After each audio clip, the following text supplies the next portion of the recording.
Greetings, everybody. Happy Tuesday. I know there's a lot going on in Florida, those of you joining us from here and in Region 2. So thanks so much for taking some time out today. This will, of course, will be recorded and accessible afterwards, but we'll go ahead and kick it off with a little intro video.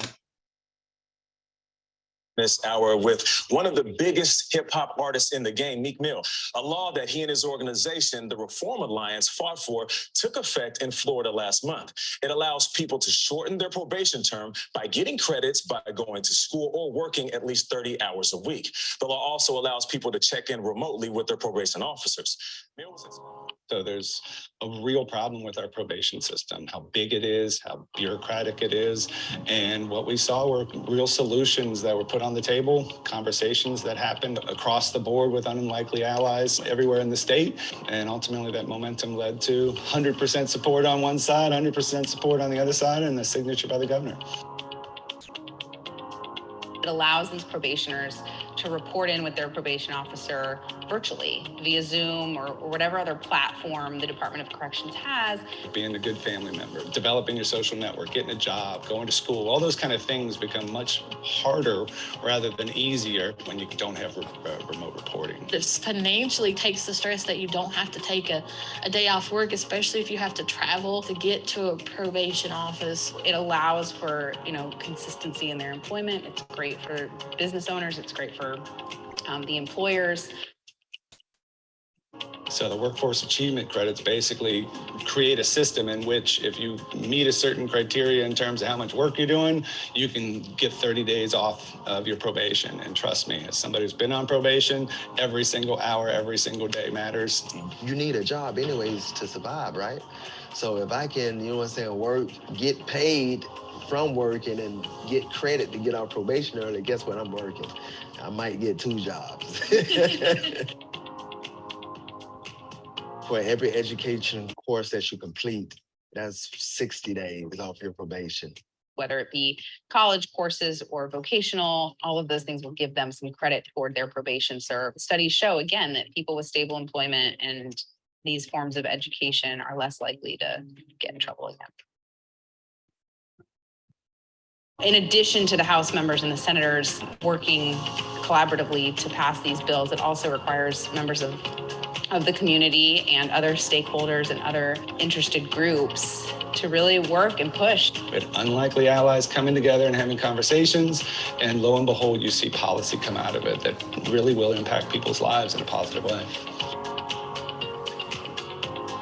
Reward people for doing the right thing is an incentive for them to do more right. I can't help but have a positive impact. Right now, our probation system has a lot of challenges, and this is a great step to ultimately fix that system so that people can truly re-enter the community and prosper. And when people prosper, when they re-enter the community, everybody benefits.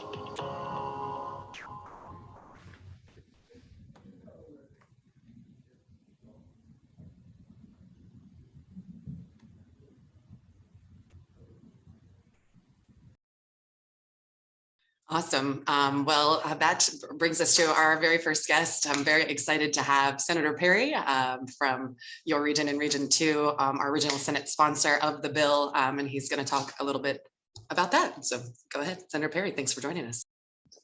Well, good. And I missed the video, so I'm sorry about that. I got just ran in from another interview thing, so a little bit late getting here. So well, first, thanks for what you guys do. Thanks for, advocating for these kind of bills. If you don't bring this forward, we may or may not know about it up in Tallahassee. And so thanks for what you guys do and how you continually advocate for these things. We are talking about remote reporting, right? Is that the topic of discussion? Yeah.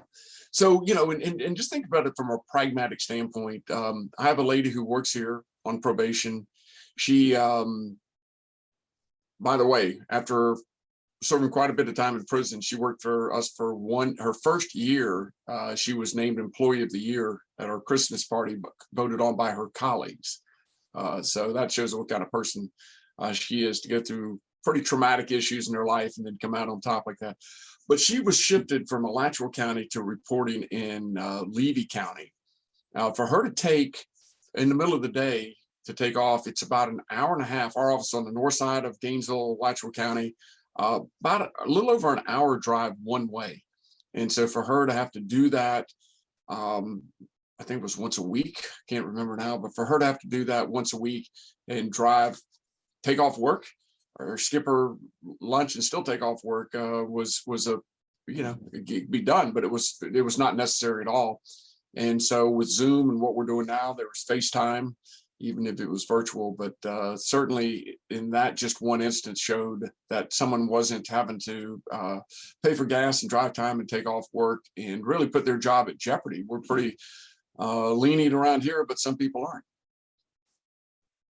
Senator Perry, there was a moment when remote reporting was almost not included in the final legislative text, SB 752, and you went over to make that ask. It sounds like that really is because of the impact you saw on your constituents and on your employee. Can you speak a little bit to how the employment credits and the workforce credits can also be a vehicle for encouraging rehabilitation and making sure people are on the right track? Sure. And I've always looked at the criminal justice system kind of in a different lens. We have a criminal justice system that's set up for punishment. And we understand that and we get that. So somebody does something and they are punished for that, whether they're on probation, whatever else, they lose all of their rights and are sent to prison. So my goal is to look at look at all of these as an opportunity. And we have a small group of people that get into trouble and they'll never get in trouble again. We have a group of people, a small group of people that will always be in trouble, and no matter how much intervention we do. But the vast majority of the people in the criminal justice system, I personally believe, if given the right opportunity, the right structure, can lead to a very successful life. And if you look at that from and why is that such a big deal, and why should we take it so seriously as the state? There's the obvious, it's fiscal. If someone's incarcerated, we have lost someone who's contributing to society, and then we are all working and taking part of our income and contributing that to the incarceration of people. So there's the fiscal side. But then if you look, the bigger issue, depends on who your audience is, but everybody can agree we want public safety. And so keeping someone from recidivating, by the time they recidivate, most likely didn't commit one crime, most likely committed multiple crimes. And so there were multiple victims, whether that was simple property theft that you had or some other kind of more serious. And we've seen people also progress in criminal activity where as they get further along, things tend to lead to potentially more violent issues and crime. So I think we have every obligation from a public safety standpoint to make sure we do what can we do with everybody to make sure that their paths are we do everything to mitigate the negative consequences of what they've done and look at it as an opportunity to help rehabilitate them and get them back on. So, and then for us, I think the third issue is a moral issue, which is, someone's destiny should not be to be locked up in a cell, whether that's for long periods of time or long periods of time through the revolving door. But it's an easy sell to tell people we want to do this to protect them. And it's true, because that's the end result of reducing recidivism rate is protecting the public. So every little step that we can do, we need to look at that and engage in that and hopefully make good policy. In Tallahassee and the remote reporting, some of the other ones, we got 60 days to get a whole lot done. I think there's 16 or 1700 bills that get filed. And last year was pretty busy year for an election year where we passed 285. But even at that, we could pass 220 or 230 bills. That's a small percentage that get filed. So sometimes it's on merit. Sometimes it's because we just run out of time and don't have time to hear the bills. To get bills amended on other bills is an avenue that we always look at, and we were successful on some of the bills this session. Awesome. Well, Senator Perry, that actually leads into our last question. I know you might have to dip out a little early, but what do you see insofar as criminal justice reform priorities for this next legislative session? I know many on the call are curious. Yeah, so we're gonna push as far as we can. The realities in Tallahassee are both, again, there's time constraints and then there's political realities of what people want to focus on. Criminal justice system is not a high priority on a lot of people's radar. And that's, again, it's not necessarily based on merit. It's probably based more on apathy toward criminal justice and the real political pressures from whether it's education, environment, healthcare, these big dominant factors in our state. So what we need to do, and I'm glad to be with you guys to advocate for these things. What we have to do is to continue to sell. How do you sell a product? You have different audience. We're selling kind of one product on these reforms, but we have different audiences. And so I think the fiscal side and the public safety side are things that we just have to continue to push. That, I don't want to go to work and pay taxes to put somebody in prison. Okay. And that resonates with a lot of people. I don't want to be the victim of a crime. That resonates, or I don't want my family to be a victim of a crime. That resonates with everyone. So it's up to, we're going to do our part. Your guys are doing your part. Thank you. And just continue to push this narrative. And the more that narrative gets out, then we don't we get caught up in the fact that criminal justice reform, some people just want to paint that as, oh, we're soft on crime, which is not what we're doing at all. We're not soft on crime, and we're looking at ways to make this better. So from a policy standpoint, it's just hard to say. We get new leadership in the House, we get new leadership in the Senate, and what direction are they going to go? I'm going to be working. I've already met with Kathleen Pasadoma, the incoming Senate president. And by the way, my first talk when I talk about criminal justice reform is what I started out with you guys. I say it. The criminal justice system is set up for punishment. That's its primary function. I'd want to get that out of the way so people don't think that we're trying to say, no, we're not. We're trying to abolish. Can you guys see me? Can you guys see me still? Okay. All right. Yes. I lost you guys, but so we're gonna look at what we did. So you got Anthony on there. Anybody know Anthony? Wave your hand, Anthony. So he's new. He worked with Senator Hooper. He's new with us. What we're already doing is taking all the bills that we filed and didn't get passed. We're looking at what Senator Brandis has done in the past, and we're kind of coagulating those together, put them on spreadsheets and saying, okay, what can we focus on? What do we have the best chance of getting done?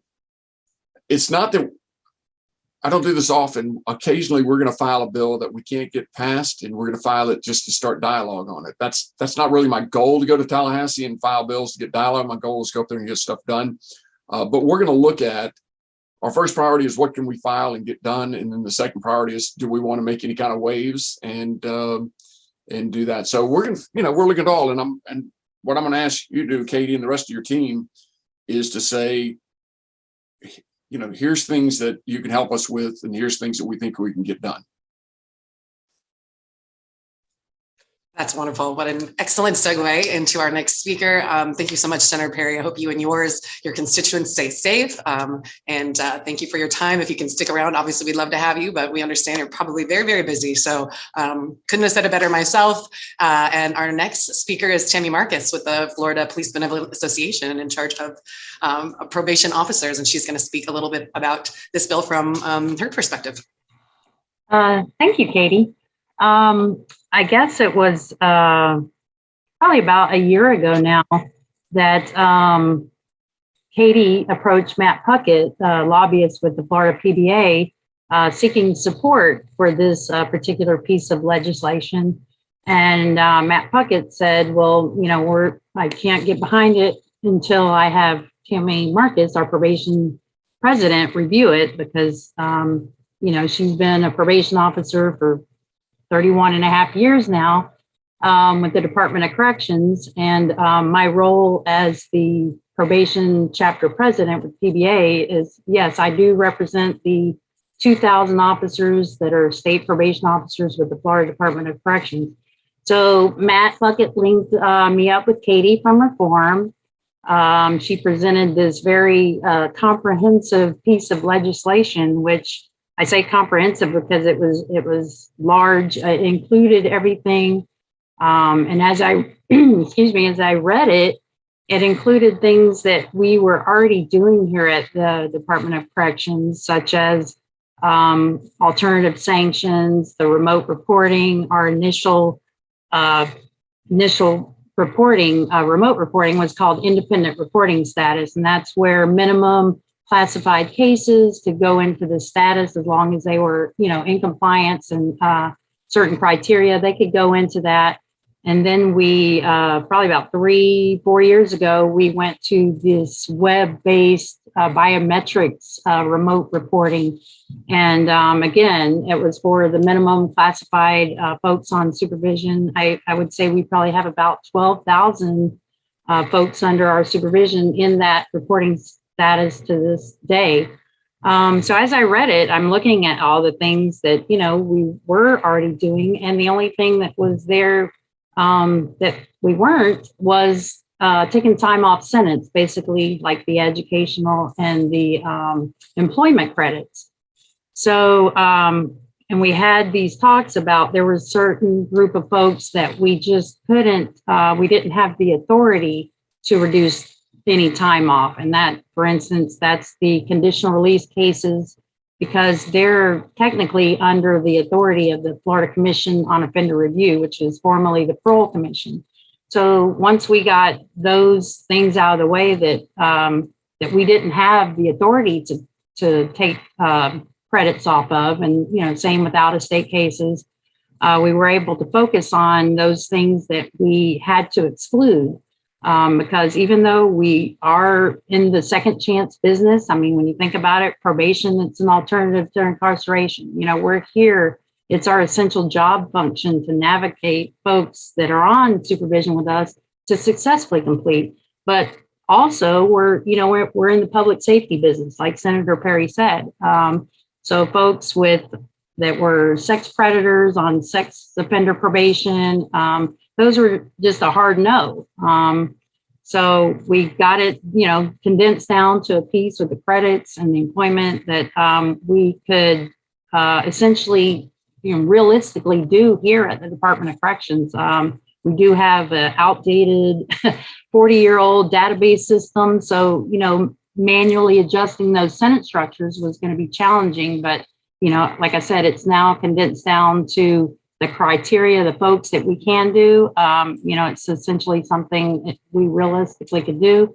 Wanted to thank Katie for inviting us, to the table for this. Because like I said, we are essentially, as probation officers, when you think about criminal justice reform and reentry, we're the go-to person. I mean, you wouldn't call a mechanic to do heart surgery. So, essentially, we are here to help people navigate through that supervision process.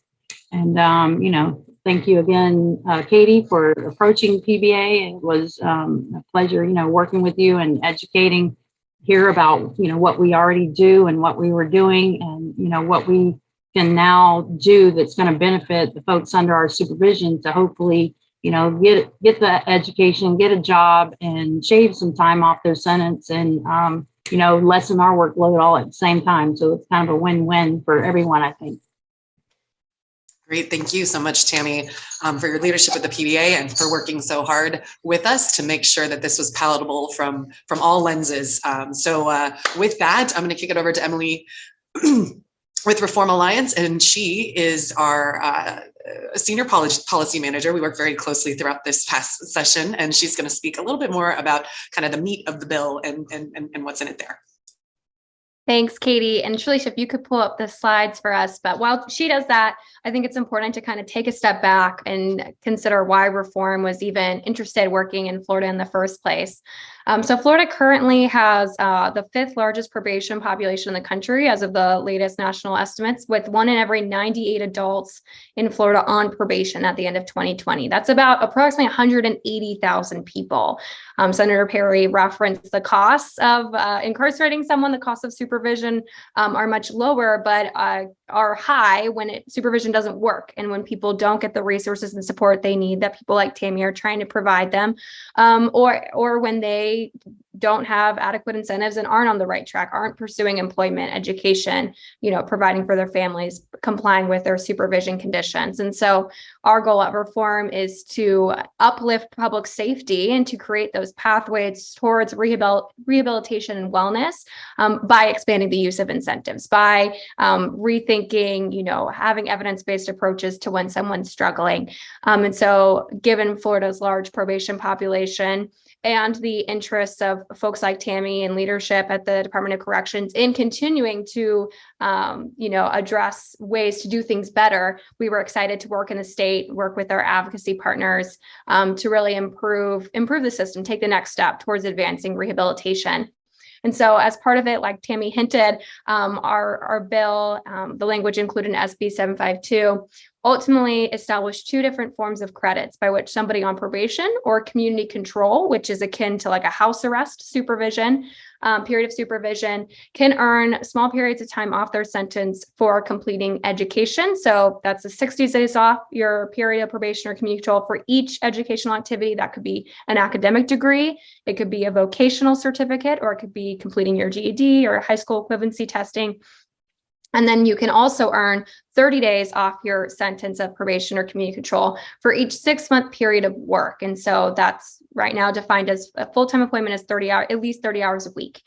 So if you complete those hours, you can, shortly continue to reduce your sentence. And we really think this will be not only beneficial because we know that education and employment are 2 of the biggest protective factors against recidivism and are really not only about, promoting public safety, but also are critical to making sure people can actually provide for themselves and their families in light of recent stats that show most people exiting prison, let alone on supervision, or making under, $20,000. They're on the poverty line. They're receiving, state assistance. And those are the people we want to make sure really have not commit crime again, but also have a pathway towards success where they're giving back to their communities, taking the lessons they're learned and reinvesting. And so those credits are good for that. But also we have a track record of success in many other states. Over 18 states have some form of probation credits, and many states also have parole credits that reduce someone's term of supervision for completing recidivism reducing activities and maintaining compliance under supervision. As a result of those credit systems, they've seen their supervised population reduce safely, while encouraging people again to turn away from criminal activity and really giving them the skill sets they need to meet their daily needs and their families' needs and give back to their community. So it has, again, those 2 credits, 60 days for educational credits, and then 30 days for each 6 months of employment are the 2 main credits portions. And then in the next slide, we also wanted to permanently authorize the use of remote reporting. As Tammy said, the FTC has really expanded their use over the last couple of years through the interactive offender tracking system they call IOTS, and now has over roughly 12,000 people that are on this telephone reporting with biometrics.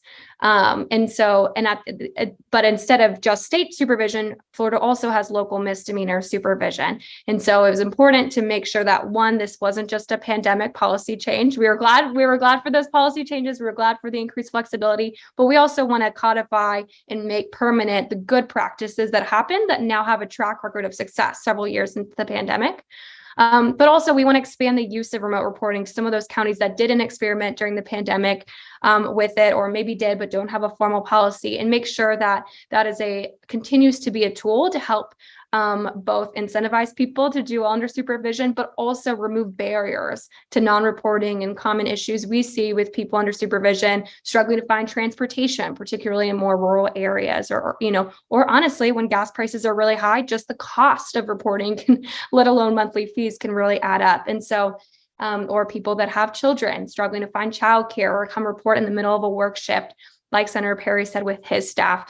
We want to reduce those barriers and make sure that we are always upholding holistic supervision goals, both in upholding public safety, but also in providing for that long-term care and rehabilitation. So we're very thankful both for, Tammy's input, folks like Tanane and the advocacy community, people who have directly impacted their input throughout the legislative process. And now we really are counting on the folks on this webinar to get the news out and to, ask some questions and make sure that people, since the bill is now in effect, that people have access to these credits and are talking to their probation officers, learning, both at the local level, the state level, asking about remote reporting, and if it can be applicable to their case, and really making sure that we are, continue this path together to uplift public safety and second chances. So I'll pass it over. And then this is our how to be a reformer slide. So if you're interested in following reform, getting more updates, we'll leave that up for a little bit now, but I'll pass it back to Katie.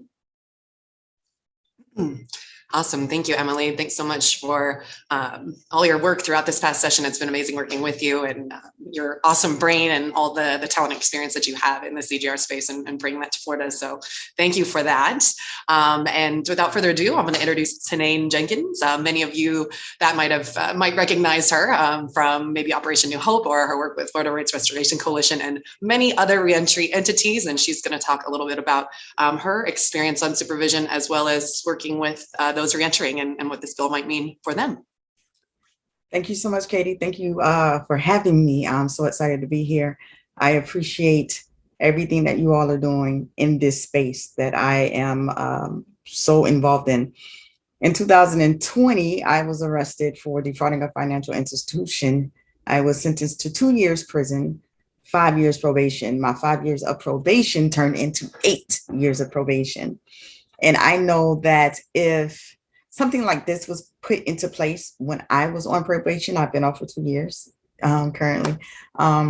If something like this was put into place when I was on probation, it would have incentivized so much more, especially with the education credits, because when I was sentenced to prison or taken into custody, I was actually in college.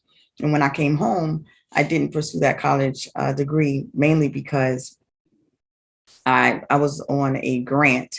And once I went to prison, I got all F's my last semester. So I actually couldn't do it. But if I had this particular incentive, this particular bill in effect, then I would have probably tried to pursue that a little bit harder.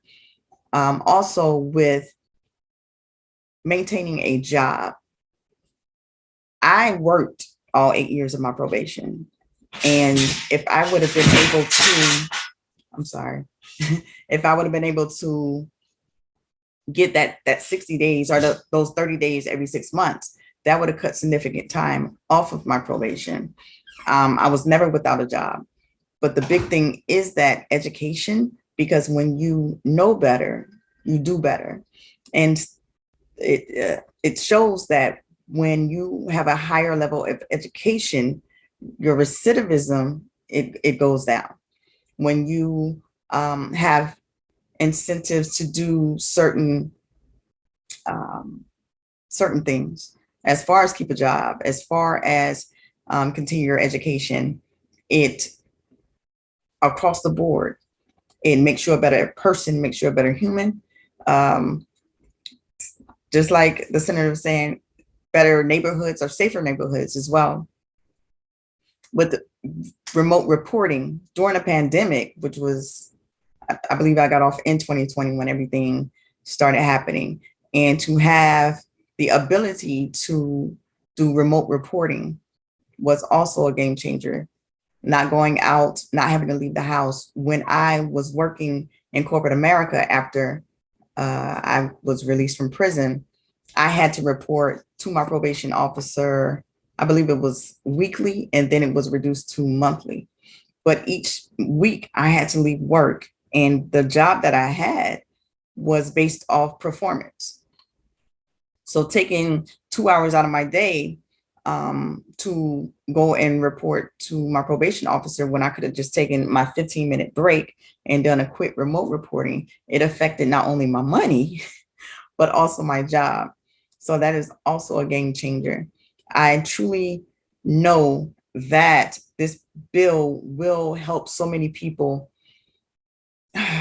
with life, being able to do life on probation, with not having to leave work, with not having to have that on their shoulders, to be able to get credits for something that you want to do, like work, or to get credits for something that you thought about doing, like school, and get a reduction in probation. It gives us a little bit more hope.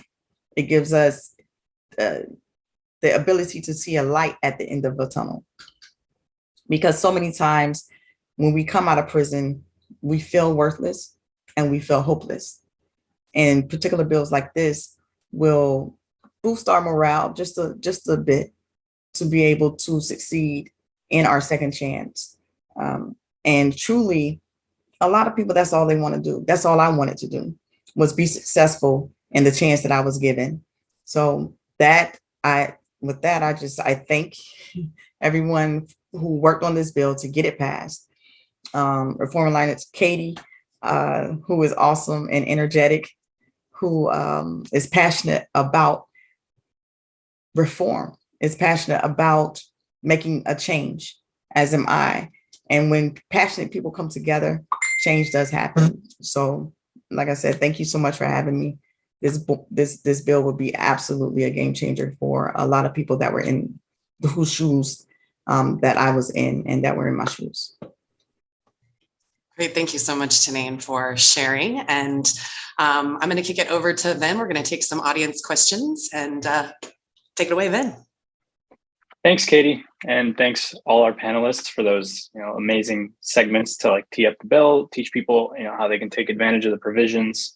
I see we have quite a few participants. So this is the Q&A portion of our webinar. So you'll see on the bottom, participants, that there's a Q&A chat box.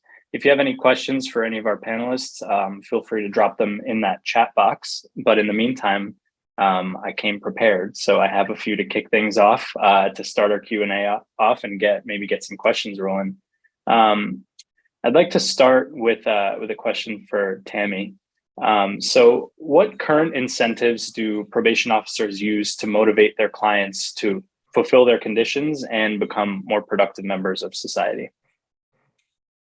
We currently have a lot of evidence-based practices that we utilize, besides the remote reporting and, like I said, alternative sanctions for our people that are on the house arrest, the community control. That's the ones that have to report weekly, and a very strict form of supervision.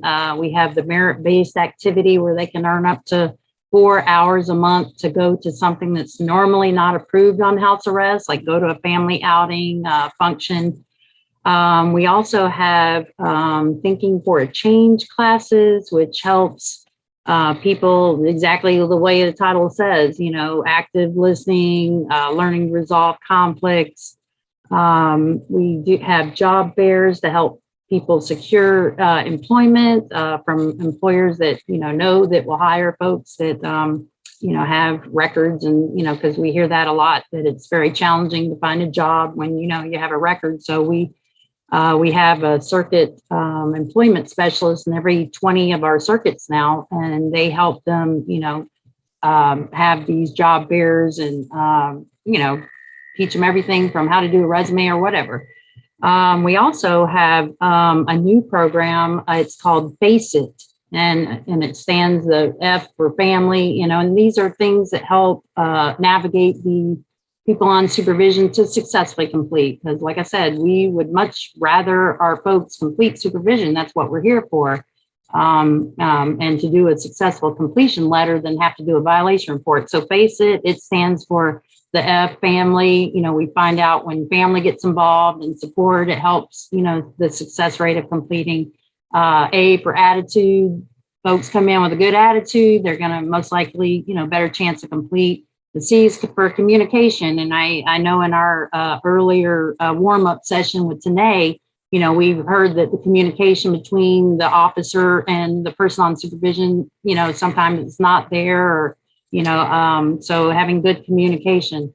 The E is for employment. There's that employment piece. Tanae was talking about education, employment. those again are better factors if they have employment that they're going to complete supervision, less likely to, be back on supervision or in prison with us. And the I is for improvement. We all can improve. And we hope that, yes, with getting education and getting a better job, that we are going to improve and we are going to successfully complete. And the T is taking responsibility. Hence, face it, like we all have to take responsibility when we do something. There's consequences for actions. So, and just like for us, when I hear sometimes, well, that officer, violated my probation. Well, we only report non-compliance issues. Like I said, we're not in the violating business. We're in the second chance business. Our numbers, we have 2,000 probation officers statewide supervising about 146,000 offenders. So, but our success rate is over 60%. And of that 60%, 90% do not return to any form of supervision or incarceration within a 3-year period. So I think, those numbers are pretty remarkable, in itself, and considering, everything, like I said, that we do to help navigate folks through the supervision aspect so that they can, I always say my motto was do what you got to do so you can do what you want to do, finish supervision and do what you want to do. I live it in my everyday life too. I come to work, I do what I got to do, and then I go home and do what I want to do. So, we're here to help those folks navigate through that whole supervision process. And, if someone is challenging with officer or whatever, they can always ask to speak with the supervisor. Like I said, we're here to help that completion. Ben, if I Yeah, can thanks jump so much, off Tammy. on that real quick, because Yeah. Tammy, you mentioned the merit-based activity program, and I think that is an excellent example of something the department has done to really use the power of incentives to promote success on supervision. So for people who might not be aware, the community control population currently has an extremely low success rate, and currently it's around under 30% roughly. So 7 out of 10 people aren't making it through. And it's because it's very intensive. Like Tammy said, you're a house arrest. You got to stay home. You got to still find employment, Right. fulfill your conditions. It's hard. It's really hard. And so Right. when they implemented that merit-based activity program where, hey, if you do what you got to do, we're going to let you leave the house to go see family, participate in community activities. They saw that success rate jump to 75% for some of the most intensive population, often people that have struggled on supervision, before or have a more serious crime where they're there from the get-go. And so that's a really big jump from, for people that earn that merit-based activity, they're doing great. And in part, it's because, you feel a little hopeless. You feel like you got a lot on your plate. You're exiting prison. You're still getting used to, the community and all the technology changes. And, you have to learn how to, work through, new relationships and old relationships and hurt. And so that incentive, by the department thinking through, okay, let's think of something a little bit outside the box, for those people, let's try to encourage those family relationships, those community relationships.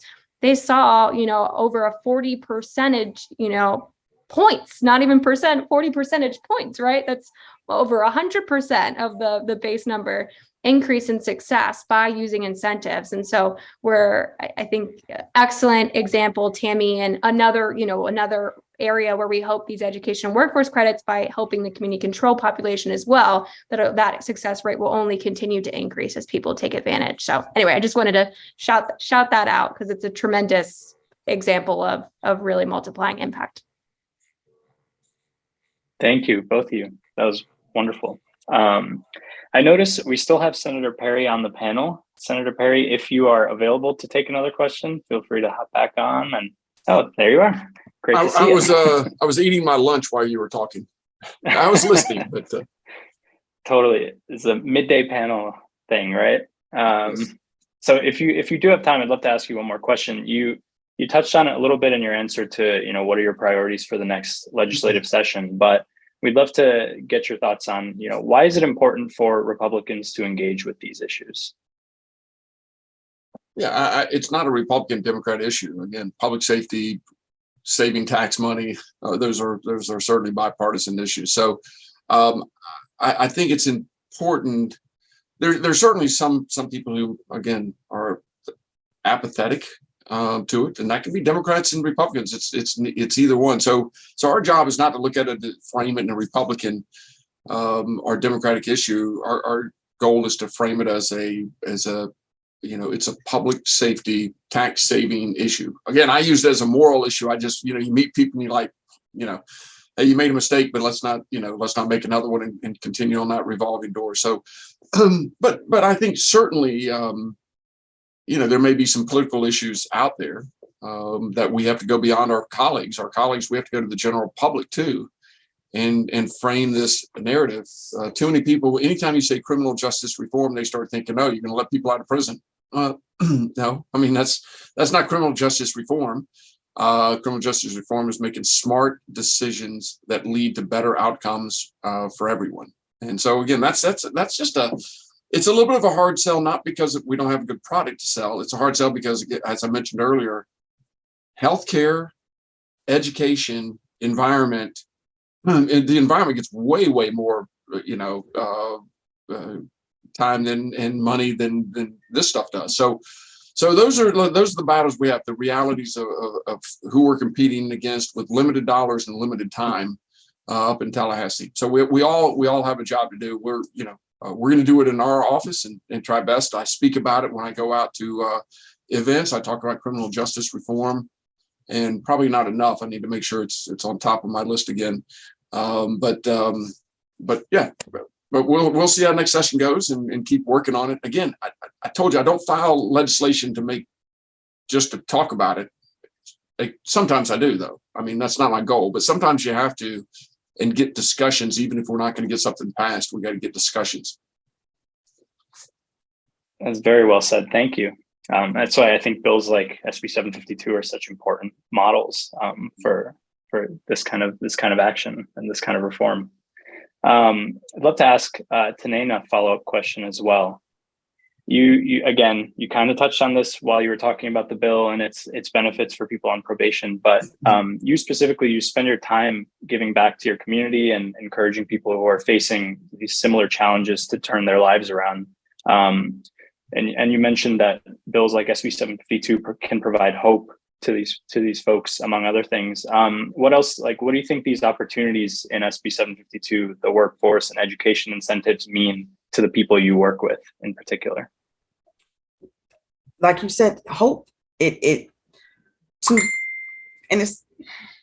when someone is in your corner rooting for you, when someone is trying to make a difference so your life can be a little bit easier, and so that you don't necessarily have to pay for, when we're sentenced as a felon, that never goes away. We will always be felons, no matter what we do, how we do it. I will be a felon until I die, unless a bill is passed or the Clean Slate Initiative is going and they wipe my offense clean, because it was a first-time offense and I have to pay for it for the rest of my life. So to have people that are in the corner rooting for us, passing bills to not make us pay for something longer than I think we should have to pay for it, it allows us to see things differently. It allows us to move different and talk different and want to succeed even more so than we did before, when someone is actually rooting for us and wanting us to win. Like we are hoping that we win. Thank you so much. Emily, I guess we can transition into a bit of a more technical question, but we've heard from folks who are curious, what do I need to do in order to earn these credits? So I guess it's more of like a, step-by-step instructions kind of deal. Yes, step-by-step. Okay, so first of all, the credits, again, were just passed into law on July 1st. So for people who are who have completed a vocational certificate, who have just received an academic degree, or you're in the process of finishing up those classes, or who, are taking their GED testing or just did after July 1st, you should go and talk to your probation officer, bring proof So bring your diploma, bring your, certificate or your course completion. And they will, the FDC is still finalizing their screens. So, technology doesn't move as quickly as legislative session does. So they're working on it. They're trying to finalize it. They're doing their best. But bring that proof to your officer so they can make note of that. And as soon as those screens are up and kind of the system's ready, they'll start calculating those credits. So they're in the kind of final stages of that. For people who are employed and you're trying to qualify for the work first credits, again, speak to your officer, but also know that since it's by 6-month increments, you're really not going to see those start applying to your sentence until we get to at least the, beginning of next year, right? So we'll have July 1st through December. So they're counting those workforce credits as your workforce period starting on July 1st. And so you're going to want to bring your pay stubs or a letter from your employer, saying they worked full time, blah, blah, blah. And again, speak to your probation officer now, because it's great to know, what forms of verification do you need me to bring in, and make sure you bring those in every month. Our understanding is that those officers during their once a month check-ins, since the credits apply to people under FDC supervision, so only state supervision, I should be clear about that. The remote reporting can apply to both a misdemeanor and state. But for people under FTC supervision, you want to bring those in monthly, because as soon as those screens are ready, the technology is ready, your officers are going to be entering in those hours towards the total required hours over a 6-month period and at the end of the month. So again, start the conversation with your officers now. They should be, we know that's not always the case, but in most cases, your officer should be your biggest ally and advocate, and that we really hope these credits are a tool towards establishing that tone in the relationship. They want to see you get employment. They want you to achieve those educational dreams.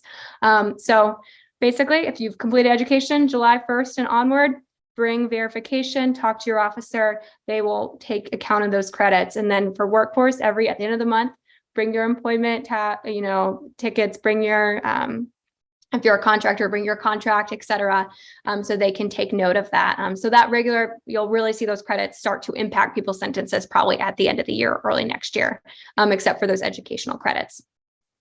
Thank you, Ben. That's super helpful. Thank you, Emily. I guess this one's kind of a group question for the panel in general, but we've heard a lot about how the provisions in this bill, and Emily, maybe you can kick off the discussion about this. We've heard about how the workforce and education credits impact kind of two sides here. It's like, one, success rates for people on probation, and two, it improves public safety in general, right? So can you talk a little bit about how specifically, employment and education can impact one of those two things, or both, success rates and public safety? Well, I can kick us off. So I think public safety, when we think of that, we're kind of thinking of two things, both your official recidivism rate, which in the FDC is normally within a 3-year period of finishing supervision, are you returning to FDC custody? But then, or your, rearrest rates, all of that would fall into that. But then you also think about long-term public safety, right? Has this person committed a new crime, even if it's past 3 years, right?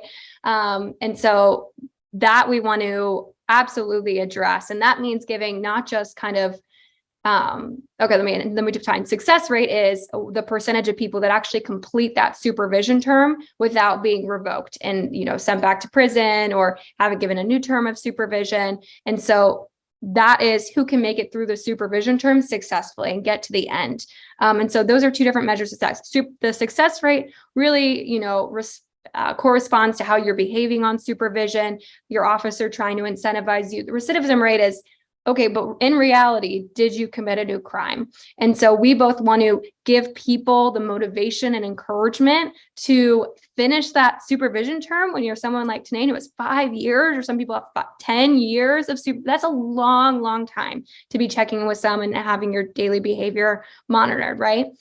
So we want to give them the encouragement for that, but also we want to make sure that even past when that supervision's over, that they have those factors where they're not returning to crime, that their life has changed, that they're on a new path. And that is, comes with much more holistic goals, not just making sure they comply with their supervision term, make it through, but also that they're a different person, or that, whatever the circumstances that led to crime in the first place, that those have been addressed. So I hope that distinguishes, but Tammy, Tanane, or Senator Perry, if you want to jump in here, please do. Well, I've just seen from having been in, probation for almost 32 years that in most cases, the people that didn't make it through, they were either not employed or didn't have the education. So just seeing it, firsthand, not even having, the actual stats in front of me, but just seeing it day to day to day for over the years, it was always the ones that appeared up on the booking sheets with a new arrest. They weren't working, the education they didn't have. And a lot of that, because I think and I think Tanae even said it, you have an education, you have a job. I mean, you almost have some incentive to something to look forward to complete and everything. And sometimes when you don't have all that, I think people feel like they have nothing to lose. Like, obviously, you have education, you have a good job, you don't want to lose those things. And, trying to complete supervision and doing those conditions of supervision might be a little bit easier if you've got a job and, you've got education, you got a family, you got things you don't want to lose. So we've just from what I've seen without any stats, that people, they make it if they've got a job. And that's why we focus on the employment aspect and having that employment specialist now and having those job fairs to give people a chance. And now, to get a chance to get a job and get some of these credits and shave some time off their supervision, because, it's a win-win for them. They get off supervision and we can reduce our workload at the same time. And I'm with Ms. Tammy. If people have something to look forward to, then they have a will to do it. I know if it was me, I would have been calculating, okay, I get 60 days for this, I get 30 days for this. That means I can get off probation on this day. So to be able to look at it and physically write down, okay, I can get 6 months or a year off my probation. If I do these things, I'm more apt to do them, and set the goal to be able to do it. And as far as public safety is concerned, when people are busy learning and working, committing a new crime is not at the top of their mind, or that's not at the top of their list. So it affects both sides. Public safety and reducing recidivism is a beautiful thing, I believe. Thank you all so much. And I think we're coming up on time. So if anyone has any closing thoughts, any of our panelists would like to kind of bring it home for this Q&A discussion, now is the time. The floor is yours. If not, I will hand it back over to Katie. So.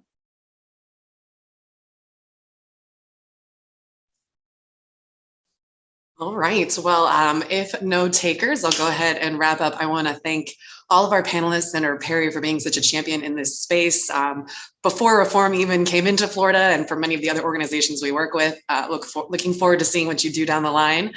Tammy and the PBA for being such amazing partners and getting this legislation right, hopefully the first time, and no votes. Tanae, and all the work that you have done already in the reentry space, and for joining us today too and giving your thoughts. Also, Senator Perry's staff, thank you all so much. You guys were really helpful this whole way, and I know Emily can speak to that as well. Thank you, Emily and Vin and Terlisha from Reform. I also want to thank our other co-sponsors and supporters. This was not done alone. Of course, the Florida PBA, Americans for Prosperity Florida, Operation New Hope, Florida Rights Restoration Coalition, Florida Cares, Florida Policy Institute, Alliance for Safety and Justice, Right on Crime, and the Public Defenders Association in Florida. I hope everyone stays safe and dry. That's joining us today from Florida, and everyone's following this very closely. So thank you for taking the time out of your day to join us and talk about this very important issue. And I think Ben just dropped it in the chat for those that have clients or they themselves are experiencing success with these credits and probation. Please share it with Reform. If you're facing any walls or issues, please let us know. We'd love to interact with you and hear more. So click that link, save it, share it, and thanks again to everybody.